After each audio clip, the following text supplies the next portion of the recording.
Hi friends, this is Haripriya. Welcome to my channel. ఇవాల్టి వీడియోలో మినప్పప్పు పొట్టును ఈజీగా ఎలా తీసేయాలో చూసేద్దాం. పప్పుని కడిగేటప్పుడు నీటిని మారుస్తూ కడుగుతూ ఉంటాం కదా. దీనికి చాలా ఎక్కువ నీరు పడతాయి, టైం కూడా వేస్ట్ అయిపోతుంది.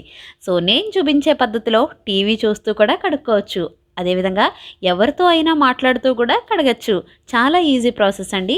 మనం పప్పును నానబెట్టినప్పుడు నీటిని పోస్తూ ఉంటాం కదా, ఆ నీటితోనే ఇది చక్కగా కడిగేసుకోవచ్చు. ముందుగా నానబెట్టుకున్న పప్పును చేత్తో బాగా ప్రెస్ చేసుకోవాలి. బాగా ప్రెస్ చేసిన తర్వాత వీడియోలో చూపిస్తున్న విధంగా ఇలా రౌండ్గా తిప్పాలండి. అలా రౌండ్గా తిప్పుతూ ఉంటే ఆటోమేటిక్గా పొట్టు అనేది బయటకు వచ్చేస్తుంది చేతిలోకి.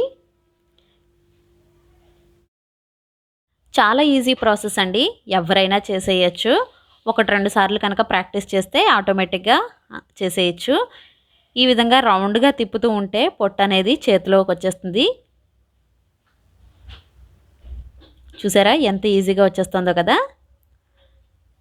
ఇక్కడ చూస్తే వీడియో మీరు పొట్టు చాలా మటుకు పోయింది, కొద్దిగా ఉంది.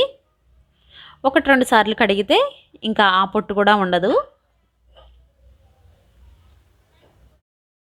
అదే నీటితో ఇంకొకసారి కడిగి తర్వాత శుభ్రమైన నీరుని పోసి 1-2 సార్లు కడిగితే పప్పు మొత్తం క్లీన్ అయిపోతుంది.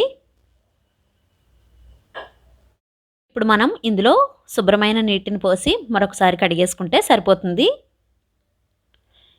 ఈ పొట్టు పూర్తిగా వేరు చేయని అవసరం లేదు.